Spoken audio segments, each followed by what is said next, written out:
Welcome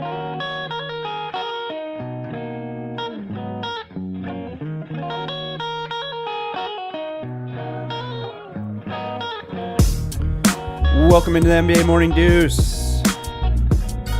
Live Wednesday night recap. A surprisingly fun night of preseason games for a 4-game slate that had two seemingly very shitty games. It was a fun night in the NBA. We're going to recap all of it. Alex, LeBron James and Anthony Davis played basketball for the first time in the preseason. LeBron James.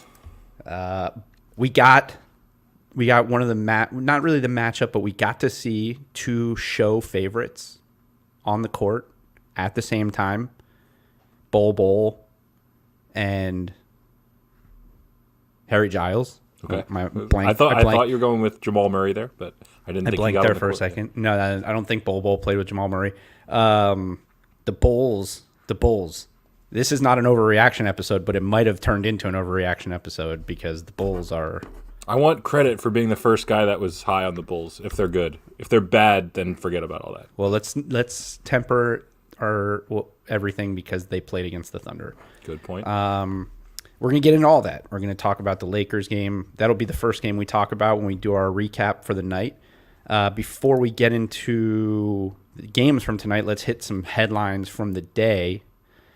First things first, James Harden spoke to the media today for the first time since he's been back in Houston. He didn't, after his first game last night, did not speak to the media after the game and spoke to the media today. And I want to start off first. We'll talk about what he said briefly, but I will start off by saying I think there's a chance here, Alex, that the media around the country, national media, they're listening to the show. And I'll tell you why. After the Kyrie Irving press conference, I crushed them for not giving it to Kyrie and being harder on him. Hats off to the Houston media and the people asking the questions to James Harden today when he talked to the media, because they were all over his ass. Yeah. They were all over his ass. Like there was like a 5-minute media availability. And I got to say, like, probably a good 75% of the questions that were asked were, why weren't you here on time? What were you doing in Vegas? What were you doing in Atlanta? Do you want to be traded? Why? It was all, he looked uncomfortable. The two most interesting answers, I think, in the whole thing, and I'm not going to play the audio because it was kind of low, but his first question was about the trade rumors and the trade requests, and he said he's focused on being in Houston. But the best answer of the whole thing was the one guy asked him, he followed up on it too. One of the guys asked him, why were you in Atlanta and Vegas when training camp was starting instead of being in Houston? And his answer was, I was training. And the guy followed up with, like, why did you think that being in Atlanta and Houston was better for you to train than being with your team to train? And he was like, I had my personal trainers. It was sort of a wild answer. I'm glad someone pressed him on it a little bit. They all did. And people, even he said focused on being in Houston for now. And even one of the follow-ups later on was, you said for now. Like, they were really giving it to him. My takeaway from it is hats off to their media, because they're not messing around. They're like, do you want to be here or not?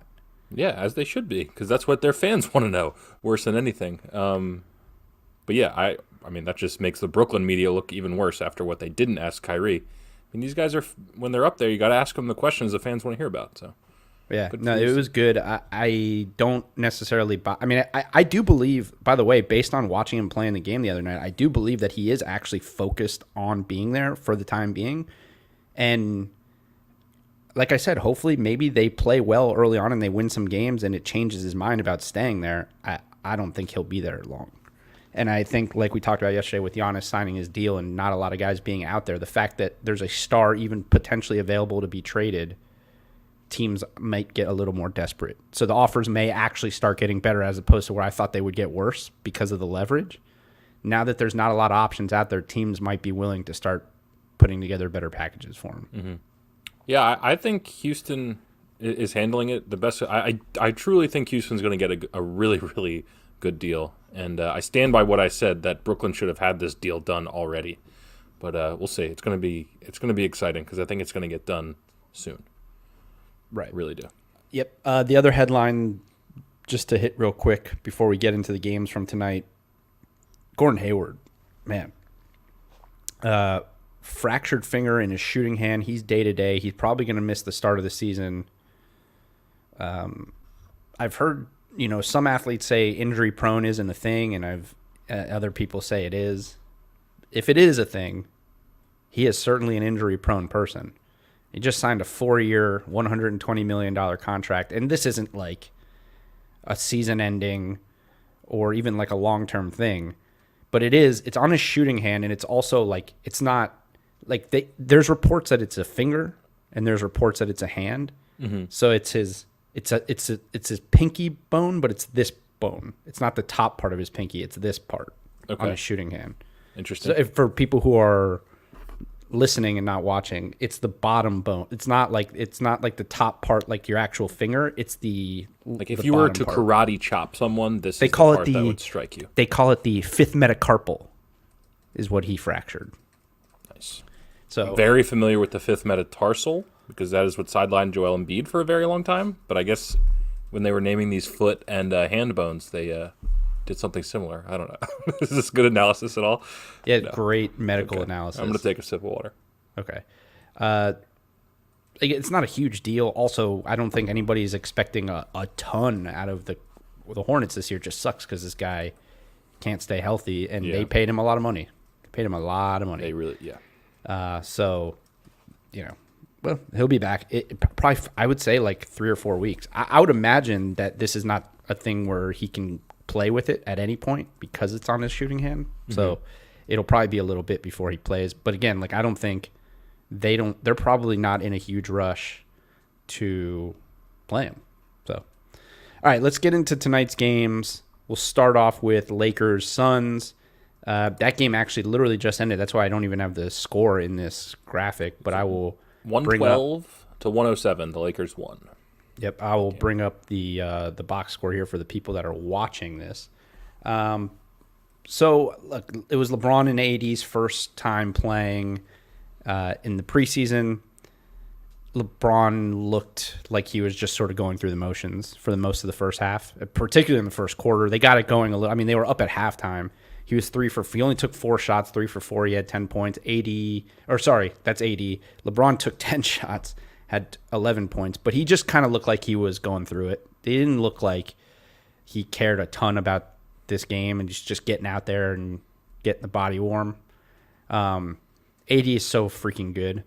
Every time he touches the ball, he's a threat to score. But this team, my biggest takeaway from this game, or two big takeaways from this game, one is I think they actually really are a lot better than last year.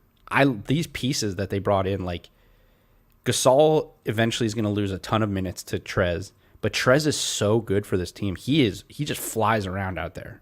Like he's going to play with AD and he's going to bring so much energy to that lineup. It's so perfect for him to be on this team because he's not going to be asked to do more than what he can do, which we've talked about. And what he can do is defend and just play his ass off, rebound, score at the rim, block shots. Like he played 21 minutes, 5 of 8, 11 points, 6 rebounds, a block, 2 steals. I mean, this is what he's going to do. And I think when it comes down to like crunch time minutes at end of games, he's going to be the one who's in there with AD. Interesting. So I didn't watch this game, but that's awesome to hear just because the Lakers could be just unbelievable this year. Like that's I don't know, pretty interesting to hear you say that you're more confident that they're better now this year. Obviously they're coming off a title, and to get better like definitively is incredible. Also, Talon Horton-Tucker scored 18 again in 24 minutes. I wasn't super. I mean, no, he played late. He scored late. Okay. The guy who is super. like he going under the radar in this preseason because of what Talon Horton-Tucker's doing is Kyle Kuzma. Yeah. He went 4 from 8 from 3. I think he's shooting like 60% from 3 in the preseason, and he's scoring the shit out of the ball. And I remember it might have been like a week and a half ago, 2 weeks ago, and some NBA account tweeted like, who's an NBA player who's going to surprise people this year? And LeBron responded to it and said Kyle Kuzma. Wow. Kuzma looks good. His shot looks more fluid, and I guess maybe he might have just been working on his shot in the offseason, but it looks more comfortable. Like it doesn't look as hesitant from 3. He just looks more comfortable scoring the ball. Obviously, it's just the preseason, but he's shooting it really well. Mm-hmm. And they put him in the starting lineup now. Like their starting lineup tonight was Schroeder, Kuzma, LeBron, Anthony Davis, and Marc Gasol, and everyone played. KCP didn't play, so that will probably be different. Kuzma will probably come off the bench when KCP is back. But he started over Wes Matthews. He's going to be if this is what Kuzma is, it's going to be a major, major factor and a big turnaround from what we saw last year because he stunk last year. Mm-hmm. We were low on him. I mean, very low, like huge stretches. Like, and I think everyone was low on him. I think the majority of Laker fans were like, what can we get for him this offseason? I don't think people wanted him back, that like Laker fans, that is.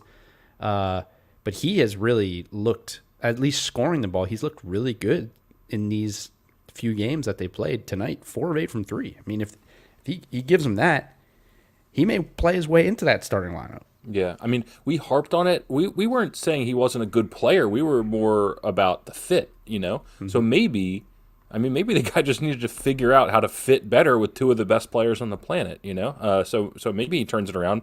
It wouldn't be shocking if he needed a full season to be like, okay, this is how I impact this game. So maybe there's big things said. Well, if you're shooting 4 of 8 from 3, you fit on you fit on any roster. Yeah. It doesn't matter what team you're playing for. The Talon Horton-Tucker thing, I didn't watch the entire first 2 games, but this is, this is more of what I expect. I know he had 18. He scored a lot in the second half. LeBron and AD didn't play in the second half, but I expect more of what I saw from Talon Horton-Tucker tonight, which is I don't even think he's going to play 25 minutes a game for this team. I think he plays 10 to 15 minutes a game and gives them energy.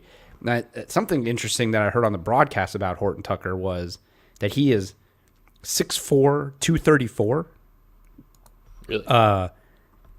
When he's only 20 years old, but when this thing's all done, I don't know if he's ever been in a fight or if he is a fighter at all, but this dude could be in the UFC.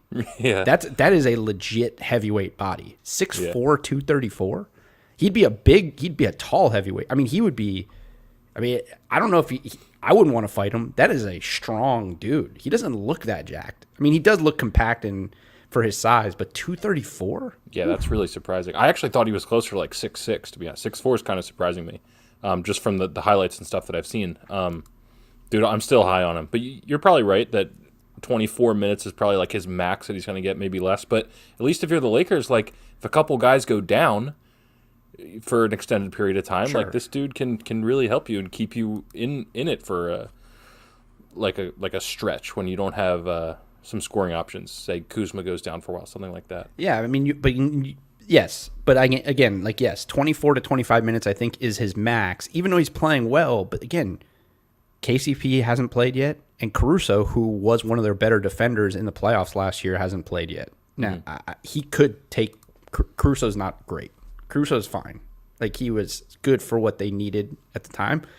Maybe Talon, however you say his name, plays his way into the rotation and takes some minutes from him.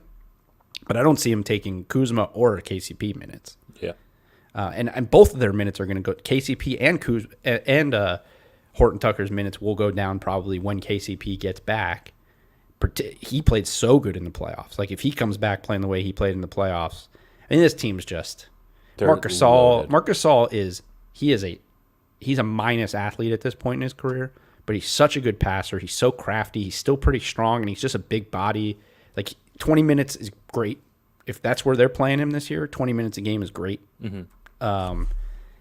And then, obviously Trez will come off and play. And then in real crunch time, like in championship minutes, AD probably plays the 5 anyways. Definitely. And you go to shooters. They were unstoppable when he was at the 5.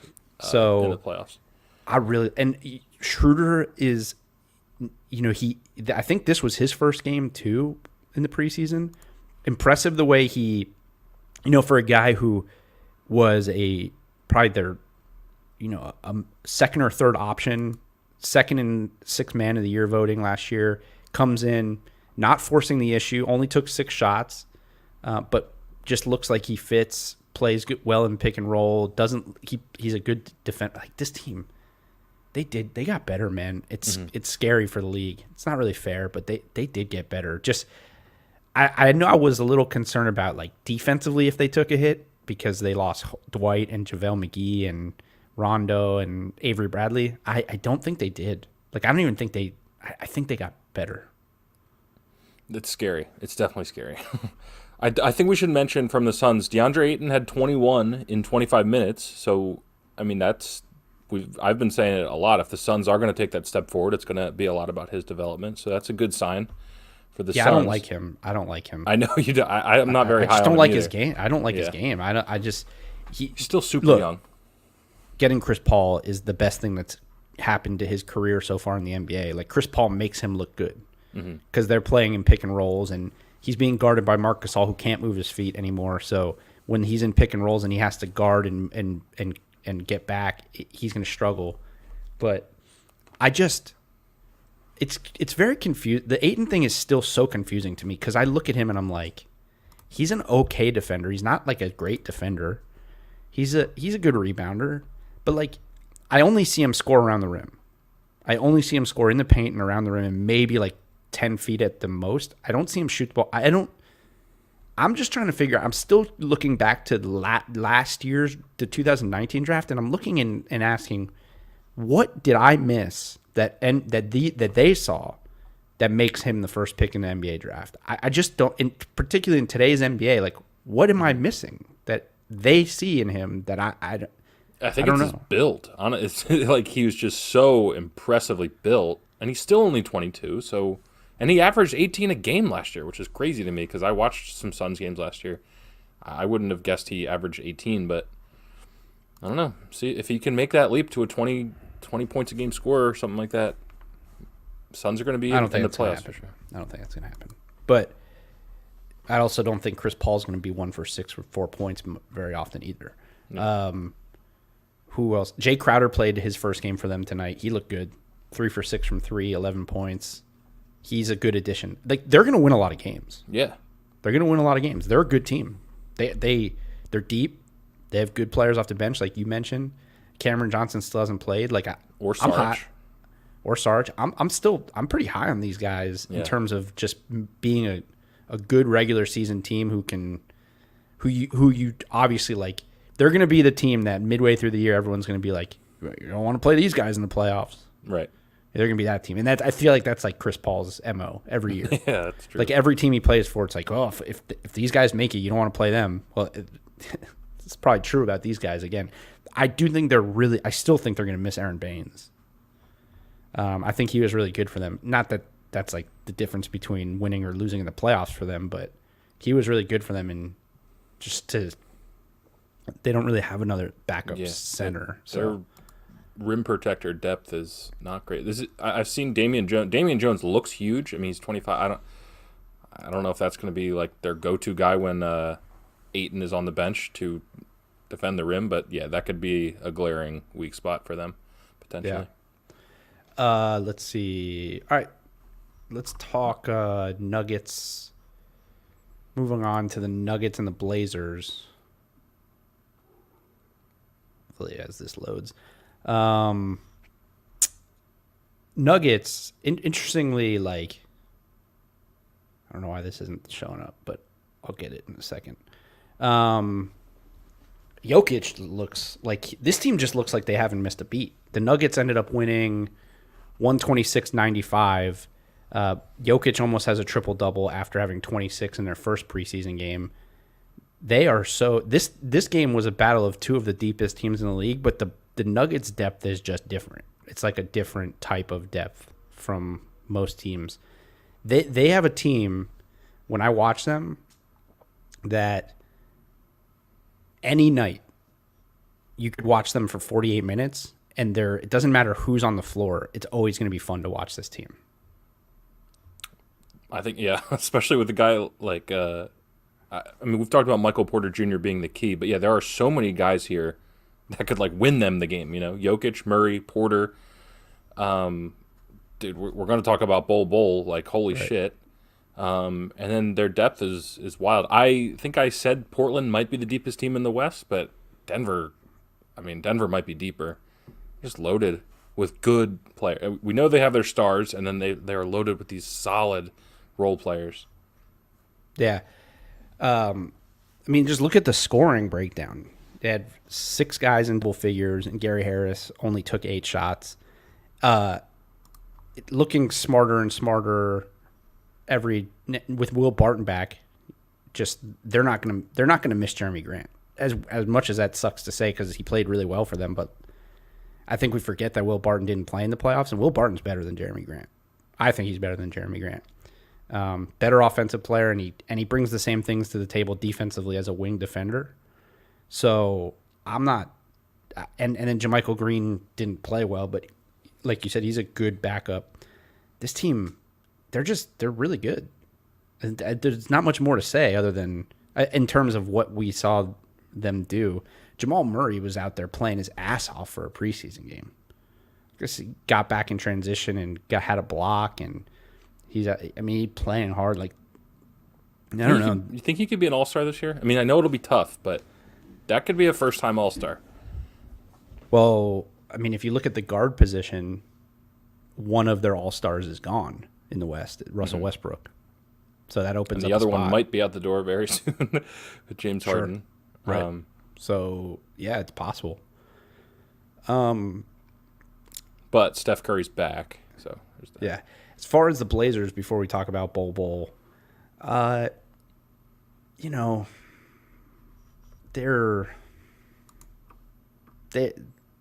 is not super. I can't overreact to a preseason loss to the Nuggets. It's still interesting. They're playing Derrick Jones Jr. a lot, and he's good. But I wonder if that's their plan is to continue to start him during the. I mean, they paid him to come there, but I don't know how good you're going to be with Derrick Jones Jr. and Robert Covington as your starting 3 and 4. Yeah, I don't really. Why wouldn't Carmelo Anthony just start over? Carmelo Anthony should be getting more minutes than Derrick Jones Jr. for sure. During the season, right? I mean, what am I missing there? Yeah, Derrick Jones Jr. he's just not big enough to me. Like, he's just so thin. I mean, maybe he puts on some weight this offseason. I really don't know. I've never been super high on him. I mean, athletically, he's basically unparalleled.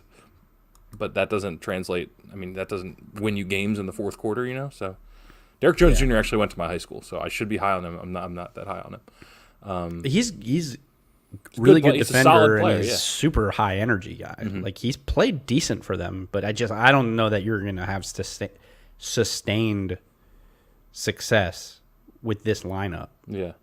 As your like Derrick Jones Jr. is not a starter in the NBA. He's just not. I don't think he is. He's a solid backup, even playing like 10, 15 minutes maybe, but on a really good team, like, he's not playing.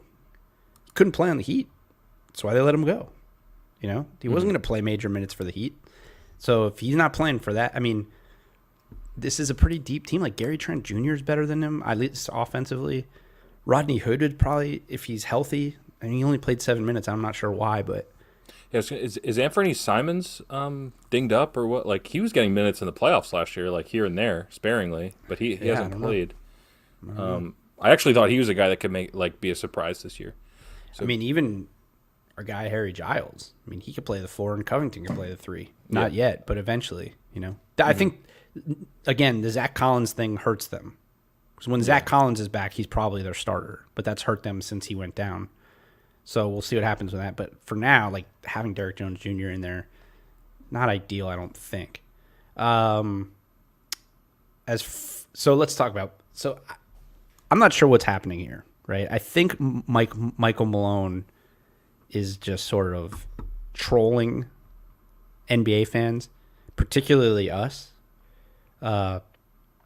But our Bowl episode right now is not right off the bat. It's not aging well because he's only playing. So in the first game, he only played 6 minutes. Tonight, he only played 6 minutes. In the first game, he didn't do anything in those 6 minutes. But tonight, in the last 6 minutes of the fourth quarter, Bol was absolutely electric. Like the bench was going crazy. I didn't see it on camera, but maybe even Portland's bench was going crazy. Like you're watching this guy. So his first possession on offense, he misses a three. They get the offensive rebound. He gets it kicked back out to him. He takes like a wild floater, just throws it up, which actually for him ends up being a decent shot because any high bounce, he's going to get an offensive rebound, right? Mm-hmm. And he does. Misses the floater, goes up, gets offensive rebound, scores. Comes back down on the other end, gets a defensive rebound, pushes it on the break. Pushes it on the break. 7'3" or whatever. At 7'3", pushes it on the break, comes down, stutter step, drives to the paint, drive and kick for an open three in transition. Timeout. Portland calls timeout. It keeps going. Couple possessions later, comes down, pull up three in transition. Bang. Comes down to the next possession, pull up in transition. Bang. I mean, dude's just like pulling up, getting rebounds, off the break, blocking shots. He's all over the place, man. And every time he touched the ball, he looks like that thing's going up. I think he took 7 shots in 5.5 minutes, but he's just 10 points, 6 rebounds, a block, which is not in the stat sheet, but he definitely had a block in 5.5 minutes. He is an electric player to watch. And so you asked me, why is he not playing?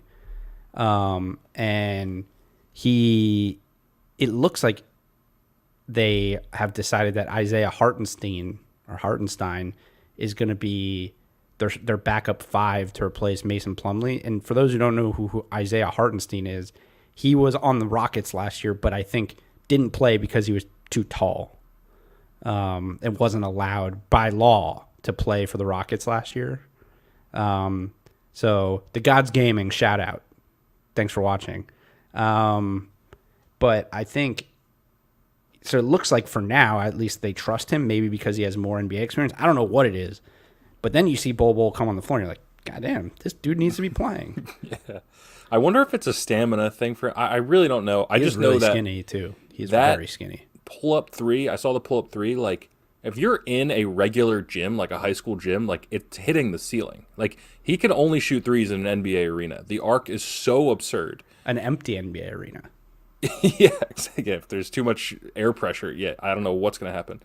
But, I mean, the term unicorn got kind of played out with, like, Giannis and KP. Like, this is a unicorn. This is a one and only player in the NBA. Like, he's freakish, the things that he does. Now, there's this other guy.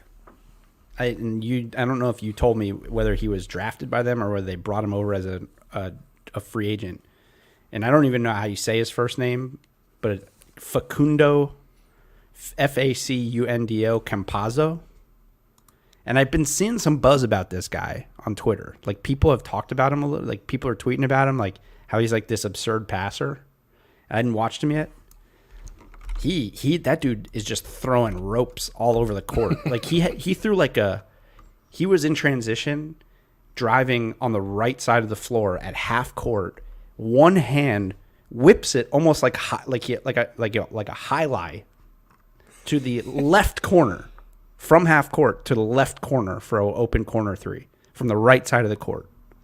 So that, and then I told you I told you he made a pass that I've never seen before in a game.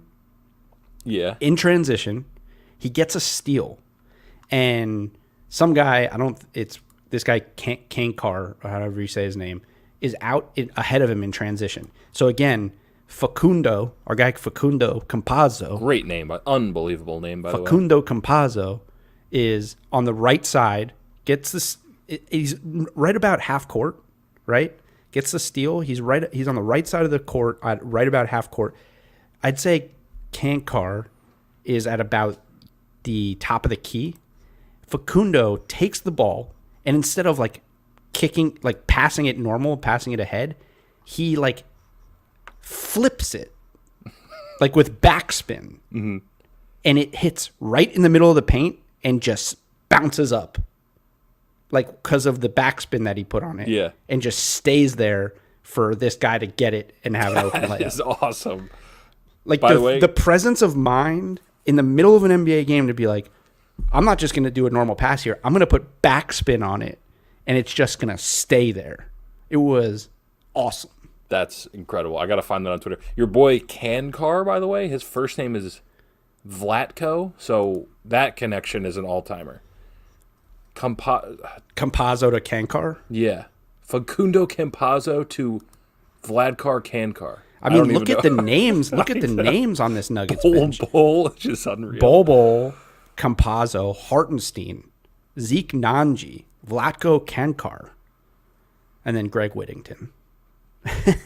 Whittington. They could have they have the deepest bench in terms of name quality, and talent. It's not close. And young. Yeah. I mean, it's crazy. Mm-hmm. But those two guys, I will watch 48 minutes of a Nuggets game every game just for the chance to see Facundo Campazzo and Bol on the court at the same time. I'm hoping for a lot of Nuggets blowouts this year. Yeah, so we can just get mop-up time electricity. Campazzo and Bol all day. Nuggets fans are excited about Bol. I mean, about Campazzo. I mean, Bol too, but this other guy. Yeah. I did see the Nuggets Twitter, whoever runs their Twitter, they put out like a graphic, and I guess they called him like Spider-Man because of the way he throws his passes, like throwing like ropes. Yeah. And Donovan Mitchell not happy about that. I get that, yeah. But also, Donovan Mitchell's not the first. Wasn't there a dude on And One Street Ball called the Spider? Maybe. I don't know. There was, by the way. So it's not like Donovan Mitchell started being the Spider or whatever. So I think there was another Spider in the NBA too. I don't remember. I think so too. So, and Donovan Mitchell, whatever. He's kind of corny to me anyway. Really good though. A little corny. I understand where you're coming from. Let's see. Let's go Bulls Thunder next. You're excited about these Bulls. Bulls have pieces, man. They just have a lot of players that could be really good. And I was totally wrong about Patrick Williams. I said Patrick Williams looked like Stanley Johnson, the pick itself and where he was taken in his game. Patrick Williams looks super comfortable. He's a piece for sure to me. Oh, he's a piece? He's a piece? He's a piece, dude. Kobe White is beyond a piece. Zach LaVine we know is awesome. I don't think Lauri Markkanen's even close to being like all the way back. Let me tell you something. This team, Zach LaVine, Lauri Markkanen, this team has got some pieces. This is the puzzle, dude. They've got that many pieces. Yeah, but I'm just saying, like... Hi, Daddy. I should have seen that coming, but pieces. I didn't. They got some pieces. Ryan Arcidiacono, not a piece. Maybe the worst haircut in the league. I don't know if you caught it. Yeah, he's got that. He's had that since last season, too. Absolutely horrible. I think he would have grown a little bit by now. I don't know. I think I already tossed some money on the over for the Bulls. I'm sticking with that. I think that's... I'm excited about the Bulls. I mean, what do you want me to say? Listen, Zach LaVine is an incredible scorer. Just like he's long and he's super athletic and he can shoot it from anywhere on the floor. Like he has a chance to be I think he was like top 10 or 11 in scoring in the NBA last year. So there's no question about that. Kobe White had 18 in the third quarter and he couldn't miss. It was crazy. He was just pulling up from everywhere on the floor. It was nuts. But I'm really high on Kobe White. I don't think he's a 5-for-8 3-point type of guy. But when you have a backcourt that can get you 51 in a game, you're a dangerous team. This starting lineup, Kobe White, Zach LaVine, Patrick Williams, Markkanen, and Wendell Carter, super young. So I don't anticipate them being great this year. But I do think they will have games like this where they show flashes of like, holy shit, they could be really good. And I do agree, Patrick Williams, man, he just looks like he's, even just in preseason, looks like he's getting better every game. Mm-hmm. 6 for 9, 7 rebounds, like knocked down the 1-3 that he took looks super comfortable and just in rhythm. Getting, scoring at the rim, rebounding, playing defense. He looks really good. And I wouldn't be surprised if this is the starting lineup that they go with most of the season. Otto Porter comes off the bench now. Mm-hmm. We haven't even talked about Thad Young coming off. Thad Young can give them really good minutes this year. I don't know what his deal is. He may not even play he might not play.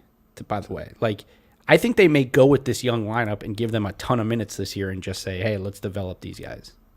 Which is not probably the wrong move because it makes sense. Even if what does playing Thaddeus Young and Otto Porter really do for this franchise right now?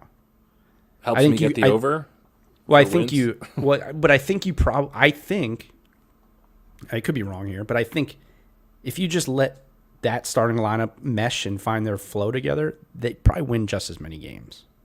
I think that's fair. Yeah, and if you because your most talented two players on your team are Kobe White and Zach LaVine. So, dude, I'm so high on Markkanen. I think he's special, and that's been derailed by injury recently. But I think there's a difference in what we're talking about. Lauren Markkanen might be more skilled than Kobe White, but I think Kobe White all around is more talented. Right now, yes, no question. Well, I mean, he's more athletic. He's faster. He can score in different ways. I know Lauren Markkanen can score in different ways too, but it's mainly like jumpers and some face-up game. Kobe White's all over. Kobe White has a pull-up game, mid-range. He gets to the rim. He's super fast. Yeah, he is. He can pull up from three. I mean, he can score from all over the place. He's just not. He's not huge, or at least he's not Zach LaVine size. But I think your future, as good as Lauren Markkanen can be, it hinges on Kobe and LaVine to me, because those guys are just flat out like Markkanen's a guy who, I mean, these guys, I could see these guys averaging 25 each at some point in their career together, Kobe White and Zach LaVine. That's how talented I think those two guys are. Markkanen is a great stretch four for them, and he'll be good, but I think he's the third best player on this team. Okay. It's debatable. I'm sure there are some people that don't know. Yeah, we don't know. I'm sure there's people that would argue the other way, and Markkanen definitely has a high upside, but Kobe, I mean, and hey, by the way, just off of 3 preseason games, man, maybe Patrick Williams is the future of this team. Honestly, this kid looks like an absolute stud. By the way, Wendell Carter Jr., 21 years old. We have yeah, he looks a little out of shape, but I think he was hurt a lot last year too. I'm just imagining a scenario in 3 years if this starting five is playing together for the next 3 years, this could be like that Hawks team with their starting five. They didn't have any top 10 players in the league, I don't think, but I think they were the number 1 seed in the East. They won 60 games. Yeah, Teague and Horford and but that was a veteran team. Yeah, no, but that's a good transition. I'm glad you brought that up. Okay, you know what makes me sad? Watching Al Horford play for the Oklahoma City Thunder. Stinks. Yeah, other than his 15 points in 15 minutes tonight. Listen, Al Horford, don't hate him because your former GM or whatever he is now, Elton Brand, signed him to a bad contract for a team that he didn't fit on. It's not Al Horford's fault. He took the money and he went. He just didn't fit. Al Horford's a good player. And Al Horford's been a good player in the NBA for a really long time. And I know he's old, but he still could contribute to a good team. And it sucks watching him have to play the twilight years of his career potentially on this shitty-ass Oklahoma City team. I mean, because we've said this many times on here already, but watching them tonight, there is not a person on the planet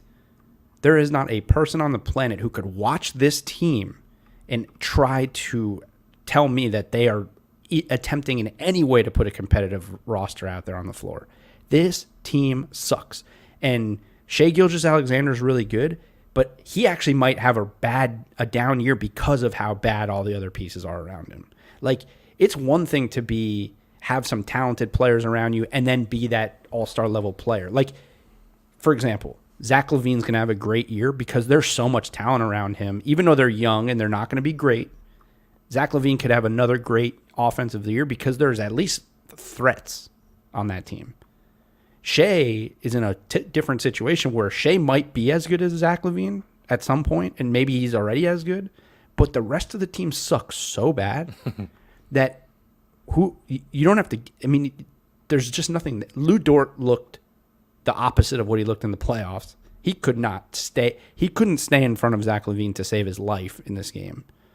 Baisley, the boy who broke basketball, I like Baisley, but come on, man. Like, these guys, this team stinks. And it sucks to watch Al Horford toil away there, or to potentially have to toil away there, because no one's going to trade for that contract. I was going to say, yeah. I have no sympathy, obviously, for the reasons you just stated. But it's not his fault, dude. You're blaming. He's washed. He's washed. I don't give a shit if it's preseason. 15 points and 7 rebounds in 15 minutes. Well, we'll see how he looks 60 games into the year. I'm not asking him to play 40 minutes a game, but if he played 15 minutes a game for the Clippers, he'd be fucking great. I'm trying to think of a scenario where a team with cap space right now could get him.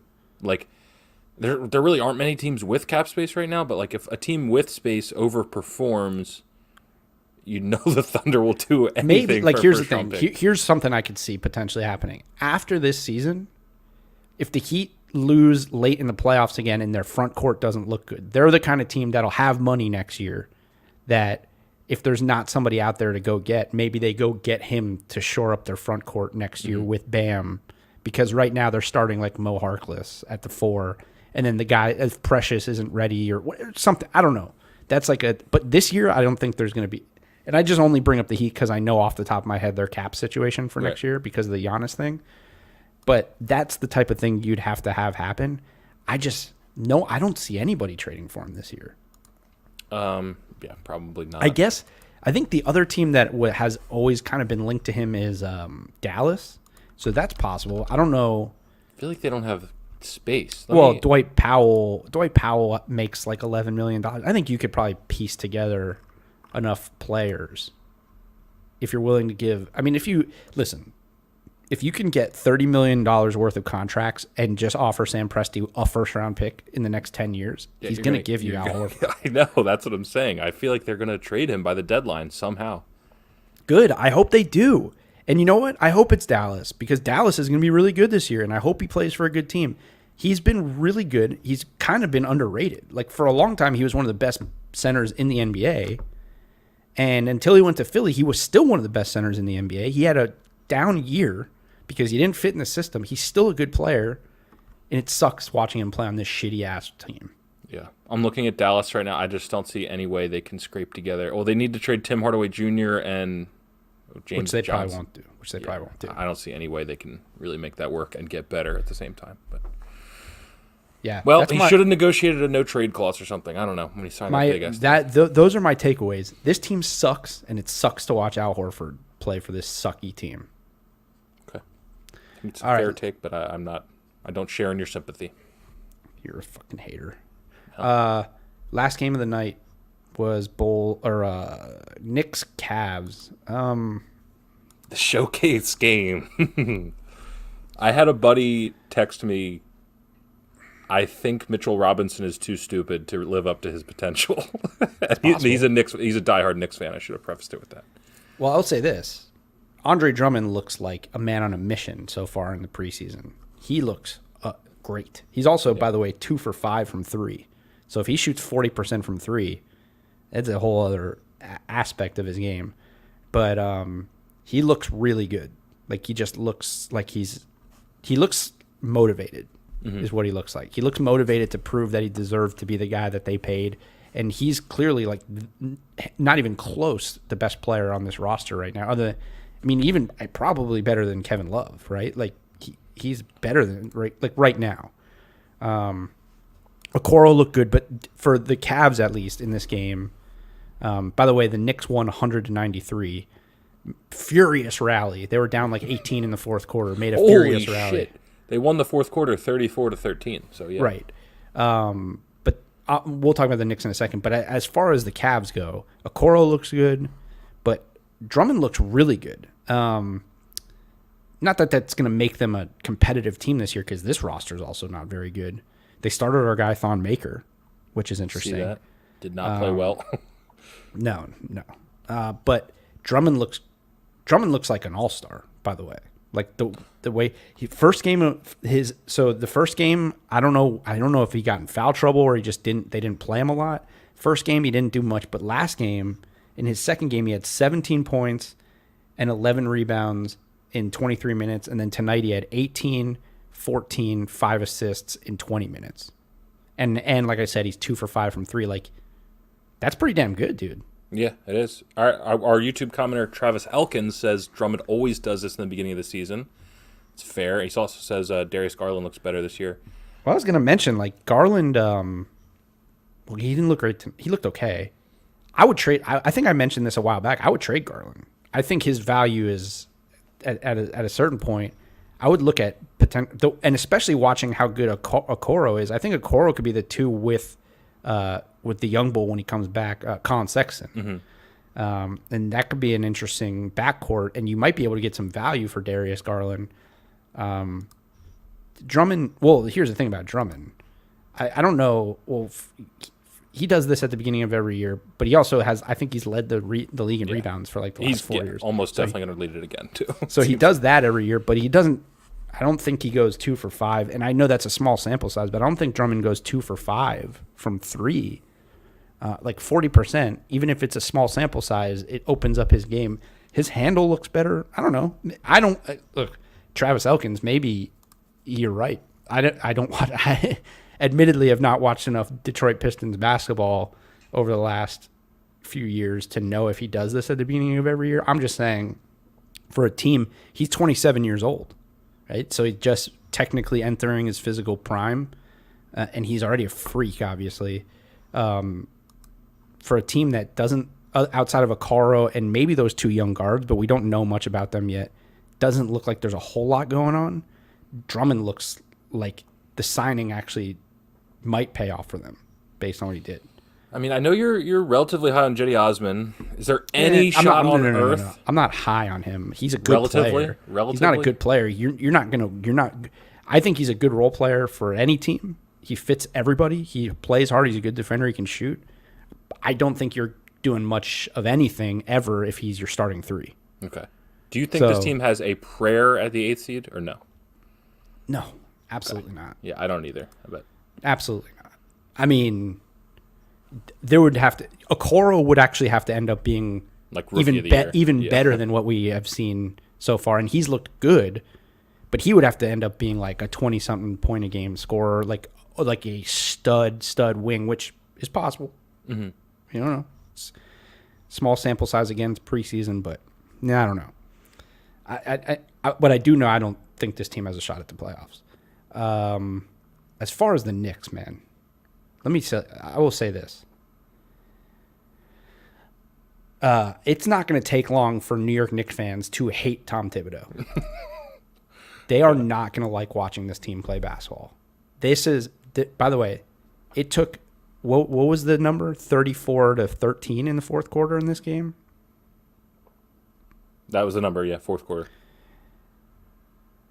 It took them outscoring the Cavs 34-13 in the fourth quarter of a preseason game to score 100 points for the first time in the preseason. They don't have anybody who can score consistently right now. They also are playing super slow, and they also haven't given up 100 points yet. So they're 2-1. They are playing defense the way Thibodeau, I guess, likes to play defense, but they're playing really slow also, which is always a knock on Tibbs towards the end of his time in Chicago. And I'm thinking that Thibodeau has come in and says, I just don't have the players. So we're not going to play fast. We're not going to play like everyone else. We're going to play slow, methodical basketball, and we're going to play defense. And that's going to be our only way of competing. And I think they're going to compete in games. But they're going to lose a lot of games, and they're going to lose a lot of games like this, where it's like 97-96, which is no one wants to watch that shit anymore. No one wants to. And especially in New York, they're going to be like, what the fuck? Yeah. I mean, this team is just flat out not good enough to do what he does well. The team's just they're not good, And he's also really, really weirdly like not playing. Like Nerlens Noel didn't get any minutes tonight. Alec Burks, like I don't understand these minutes tonight at all. Mitchell Robinson plays 32 minutes. Like, shouldn't you be like messing around with different combinations and seeing who can play together? Like, yeah, but that's not his way. By the way, Travis Elkins said, I think with a couple stars. You know what's fun? Well, I think with a couple stars, the Knicks roster could compete. It's funny because I think after the Giannis deal, the media asked Thibodeau about needing to, because I think New York's always been a team. Anytime there's a star, they're one of the teams that everyone talks about potentially getting a star. And he said, yeah, we need a star. Every team needs a star. Yeah. Look around the league. Every team needs a star. Of course, I mean, a couple stars would absolutely help the Knicks. But I mean, they would help any team. It's going to be hard for them to get. I mean, they're going to have to probably draft a star and then convince stars. Here's the problem, Travis, and we say this all the time. I just don't see a star in the NBA going and playing for the New York Knicks, choosing to sign for the New York Knicks, like a high-level top 10 type player going and choosing to play for the Knicks as long as Dolan is their owner. I think the word is out, and it's been out for a long time. He's an idiot. People don't like him. People around the league don't like him. Players don't want to play for him unless they, are Julius Randle, and they're going to offer Julius Randle $20 million a year for three, But they're not going to ever get those top-tier guys to go play for them, choose to play for them. If you can somehow make a deal to get one of these guys and convince them to stay, that's one thing. But their only chance right now is to draft a star. Obi Toppin, I think he played really well tonight. I really like what he brings to the table for them. High energy. You think his offensive skill set is already pretty good. His shot's going to have to get better, but 8.7 rebounds. I think eventually he'll be the starter for them, but I don't think he's a star. And either way, just watching these first few games for the Knicks, it's going to be brutal basketball to watch. Yeah. But then they're going to be competitive, though, because they're going to play defense, and because this is the way Thibodeau coaches. I think they're going to be competitive and be in games, but I just don't. It's going to be really not fun basketball. I'm with you. And we know they're not going to win many games, and it's just how long until this team turns on him. I don't know much about the personalities in the Knicks locker room, but I just know losing and being worked to the absolute bone never meshes well. So I think things could get a little contentious. Tibbs, in New York. They were up. They made that run, right? They came back. They were up by 4 with 2 minutes left. He called a timeout with 2 minutes left. Then he called a timeout and challenged for a flagrant foul with under a minute left to call it. Like, he is nuts. Maybe they like that. I don't know. Maybe the players are like, fuck yeah, like that's cool. But I don't know. I don't think the players are thinking one way or the other during the preseason. Right. You know who else who looks solid for them, even though his shooting numbers weren't great? The kid Quickly from Kentucky. I think he could be pretty good for them. But again, the roster, they have some talented players. Yeah. I think you've mentioned this a few times. If RJ Barrett doesn't become a star for them, it sets them back because that was such an important pick for them. Yep. And his shot still doesn't look great. He was 6 of 12 from the field. He's still a good scorer. He just can't really shoot. It's just doesn't look great. I don't know, man. I think if anyone's going to turn on him, it's going to be Julius Randle at some point. Mm-hmm. Julius Randle he's so talented. I just don't see him meshing well with Tibbs. Mm-hmm. And he's still only 26. Like, Julius Randle is probably dying to get back into a really good situation. When has he ever been in a really good situation? Well, I mean, things were looking up in New Orleans for a little bit. No. He was the amazing thing about him is in New Orleans, he was putting up like 20 and 20 games when Anthony Davis was hurt. Yeah. Like he was putting up wild numbers. I actually last year thought he was going to be an all-star when he went to the Knicks because I was like, okay, he's going to be the guy, and he's just going to put up absurd numbers, and he was bad. He just didn't look good last year. But it's the Knicks, man. It's just what it is. But I'm just looking at preseason, and I'm like, these guys can't score 100 points in preseason. It's going to be really brutal.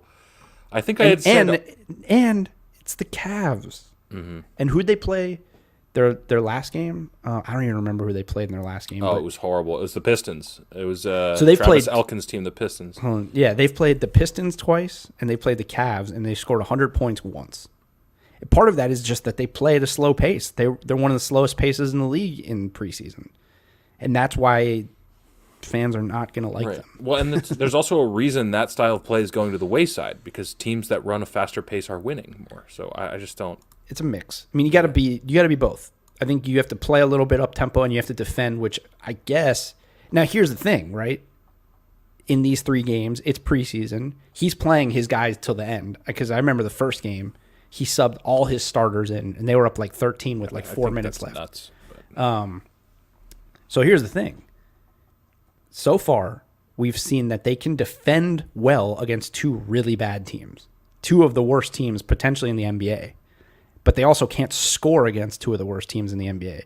So what's going to happen when they play a good team and they can't score, but they also have to try to defend like an actual team? Yeah, they're going to get the doors blown off. Annihilated by 20 points every time they play a playoff team. Oh, it's going to get rough. Yeah. It's going to get rough. But Tibbs is a great coach. He really is he's a basketball genius. But maybe this just is a rough situation for him. I thought it was a weird. I wasn't surprised about the hire. I didn't think he was the right fit, but also he was represented by Leon Rose when he was at CAA. Like he was with CAA when Leon Rose, or he is with CAA and Leon Rose and West. So again, I told you that's like the CAA team now. Hence Michael K. Gilchrist on the roster. This team's going to be rough to watch. It is going to be a rough season to watch these guys. I mean, it's always rough watching the Knicks. Mm-hmm. But it's funny. They won the game, and I'm so much more excited to watch the Cavs than I am to watch these guys. These scores don't matter right now. But they do soon, Joey. 5 days. 5 days. All right, I think 4 that's, days if you're listening to this tomorrow on Thursday. Sure. All right, that's it. That's our Wednesday night recap. 4 games. Knicks. God, the Knicks stink. Tomorrow night, Thursday night, last show of the week. We'll be live on YouTube and Twitch again at 11:30. I think we have 6 games. 6 games Thursday night. Nice. So we'll have a lot to talk about. Appreciate all you guys who tuned in or still tuning in. Hit that like button. Leave us a comment. Appreciate you leaving your comments during the show. Yeah, the comments are fun. I love that. Mr. Elkins, good stuff out there. Thank you for interacting. We like that. Subscribe, rate, and review if you're listening to the podcast version on Apple. And we will, you know what? We'll see you guys tomorrow. Tune in, 11:30. Have a good night. See ya.